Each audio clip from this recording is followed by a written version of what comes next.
ఇప్పుడు ఒక చిన్న లాజిక్ చెప్తాను విను. స్కూల్లో ఒకే క్లాస్ లో 100 మంది స్టూడెంట్స్ ని ఒకే టీచర్ హ్యాండిల్ చేయడం చాలా కష్టం. అదే ఆ క్లాస్ ని 50-50 కింద డివైడ్ చేస్తే 2 టీచర్స్ వస్తారు, ఫోకస్ పెరుగుతుంది, రిజల్ట్స్ కూడా బాగుంటాయి. ఎగ్జాక్ట్ గా ఇప్పుడు మన ఆంధ్రప్రదేశ్ పాలిటిక్స్ లో కూడా ఇదే జరగబోతుంది. 2029 ఎలక్షన్ టైం కి మన ఏపీలో 175 ఎమ్మెల్యే సీట్స్ కాస్త ఏకంగా 263కి పెరగబోతున్నాయి. సెంట్రల్ గవర్నమెంట్ వాళ్ళు తీసుకురాబోయే డీలిమిటేషన్ ప్రాసెస్ వల్ల మన స్టేట్ పొలిటికల్ మ్యాప్ మొత్తం మారిపోతుంది. ఎంపీ సీట్స్ కూడా 25 నుంచి 38కి వెళ్తాయి. సరే, వాళ్ళకి సీట్లు పెరిగితే దాని వల్ల మనకేంటి యూజ్ అంటారా?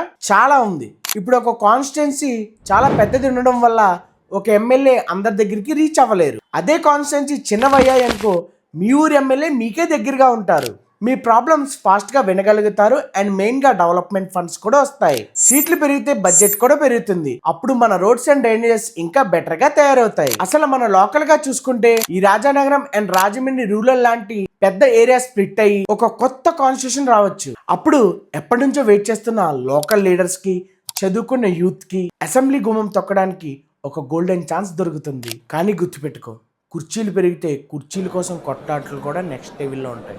పాలిటిక్స్ ఇంకా టైట్ అయిపోతాయి. మరి నువ్వు చెప్పు, ఈ ఎమ్మెల్యే సీట్ పెంచడం అనేది మన ఏపీకి ప్లస్ అంటావా మైనస్ అంటావా?